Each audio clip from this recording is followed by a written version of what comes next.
What's going on, family and YouTube family? Welcome to Reviews from the Six. My name is Cedric, but you can call me Ceddy Said. And today we're going to be doing a quick impressions and review of Batman Zero Year, done by Scott Snyder and Greg Capullo. Quick backstory behind this. This is of the Dark Knight's origins. It is issue number 21 through 27 and 29 through 33. Pretty much what this is all about is Batman's first year as a vigilante. So what made me get this book was I was doing some studies or research on the new Batman, and they said this was the inspiration behind it. So I said, okay, cool. Let me get ahead of the gun here and read the novel before the movie comes out in June, I believe. Now, keep in mind, I don't know a whole lot about Batman besides of what I saw from the animated series and the movies growing up. So this is actually my first read of Batman. Long story short, he becomes a vigilante. His parents die. Some type of accident happens where they think Bruce is dead, but Bruce really isn't dead. Like I said, he goes abroad and he learns a lot of savage stuff, man. They showed him just fighting people to the death in these crews. Him working for chop shops, stealing vehicles and learning how to drive from the police and how to shoot bazookas. And, they give you bits and pieces of that, what he was doing while he was gone, but not immediately. All from the beginning is that he's back.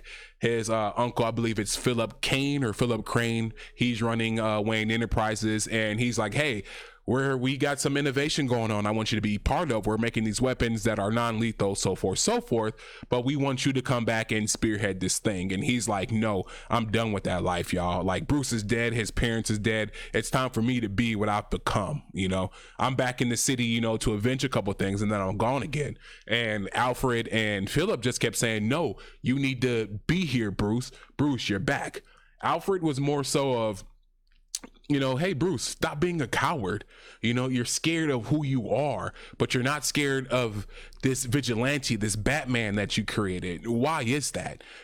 So you can go out there in a mask and beat up and terrorize people, but you can't be Bruce.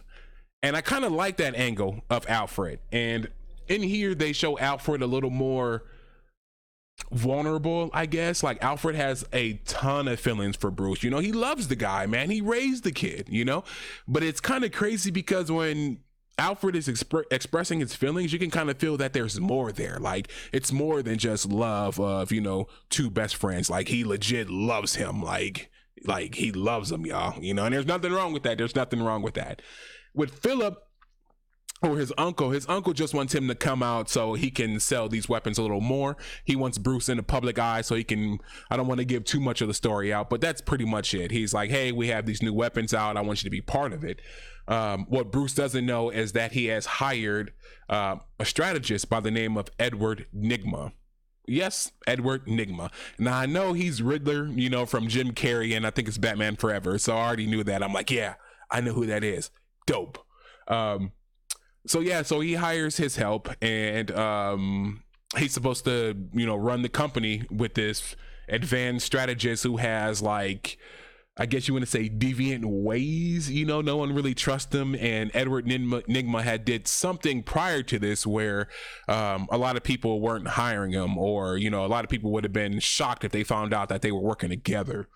But anyways, Nygma comes up with a plan like, hey, this is what we're going to do to Bruce, and this is how you're going to lead forever. Well, long story short, Philip doesn't see it that way, which I don't want to ruin everything for you guys. Then they go into, the Red Hood story, which I thought was pretty cool, because I don't know much about. Like I said, I know that it's one of the Robins. I believe it's is it Todd? I could be totally wrong there. But I do know it is one of the Robins, and I do know a lot of people are confused if it's, Joker or, who really is the Red Hood, So they introduced the Red Hood, and Red Hood at the time is pretty much, he's scaring all the thugs, he's forcing people to become part of his gang. They all wear masks. They don't know who they are. I mean, it could be anyone from a senator to a janitor who, had an illegal gambling ring going on. He had all these people working for him in masks, and he, labeled them by numbers. But he wanted to, of course, show the city he was the man. they get into that saga where Batman has to stop him from releasing these toxic chemicals. Yeah, I don't want to get too much into it, but yeah, he has to stop the Red Hood from releasing too many chemicals. And what I liked about the whole Red Hood saga was that you just don't know who the Red Hood is, but they gave you a whole bunch of like Easter eggs where you can think it's who you believe it is, right? There's a couple ideas that I have, I could be totally wrong. But yeah, I kind of like that. That showed more so of Batman's like invasion skills, if you will say. You know, there's parts where he has to avoid the police, so he's fighting the Red Hood clan and the police at the same time, which, by the way, it's Commissioner Loeb, Loeb. I always thought it was Commissioner Gordon, but anyways, that goes into that too. Fast forward, so after that they get into the city. You know, they pretty much just say, hey, oh no, so they introduce another character too. So you're gonna have that character, and you're gonna have a character by the name of Dr. Death. They get into a part where they are finding like dead people hanging from trees, or they are finding people where their bones are coming from the inside, on the outside is protruding the skin, and you know, they have part of their skull coming through their heads and all this, and they're like, yo, what is going on? Come to find out is that it's a doctor who came up with a serum that's I guess it absorbs the blows that happen to your bone. So if you get hit, you know, like a bigger bone would come, and that's what just keep happening. So a lot of these people were having bones protruding through their skins. It was a serum that wasn't fully agreed upon, I guess you can say, or it wasn't legalized. You know, it was still like mad science in a way that they called the black box, I think it was, because he was a black market scientist. Anyways, he plays a role into what goes on in the city. Batman has other ideas, you know, foils his plans. Long story short, we get into the Riddler. Now, Edward Nygma has been doing things all along, right? He's tried to sabotage things. He tried to kill people. He set up his. He's done all these things. But now we see him actually coming forward as the Riddler. And his entire thing is that either the city gets smart or they die. So he shuts off the power to the entire city, y'all. I mean, there's terrible weather conditions going on. He comes up with a plan that the city has to rebuild itself, and the only way to rebuild itself is by becoming more intelligent, adapting. So he comes on the screen every day, asks riddles, and his thing is like he'll turn the power back on in the city if someone can stump him on a riddle. And of course, that's where our guy Batman comes into play, right? Long story short, the city tries, there's no power. Riddler gets to the point where he's like, these people will never learn. I'm just going to go ahead and kill everybody. So he comes up with a plan where he's going to not only keep the power off, but sink the entire city, right? And then that's where the comic kind of takes a turn. I believe at that point, that's where you get the detective aspect of Batman. That's another thing. Riddler always calls Batman detective in these issues, which is kind of pretty cool. But it gets to a part where, like I said, you start having to piece things together. If you're not a detective or detective minded, like I just wanted a cool read where Batman was just beating up everybody. But then you get to the part with Riddler, and you know, the thing about Riddler is that it's Bruce's equal, or Batman's equal in a way, because Batman is so used to fighting people and using combat, that Riddler's the adversary. He's like, no, I'm changing the game. I'm not doing any of that stuff, right? So he comes out with these things. He has his face on all the TV screens. He has like drones and like nanotechnology and things like that, where his face comes on the screen. He has a signal they can't trace. He's in an unknown area, so forth, so forth. So Batman is trying to figure all that out. Where is, you know, Riddler? How do I turn the power back on? And what's his ultimate plan? Because there's times where Batman loses these riddle challenges, and you know, it hurts the city. So yeah, it's pretty much that. You're gonna have to piece a lot of stuff together at the end. But what I liked is that there is a part or a scene in the beginning where you're kind of like, okay, this makes no sense, and then the end you're like, oh, that was so genius how they brought that back into play. I would have never thought that, you know.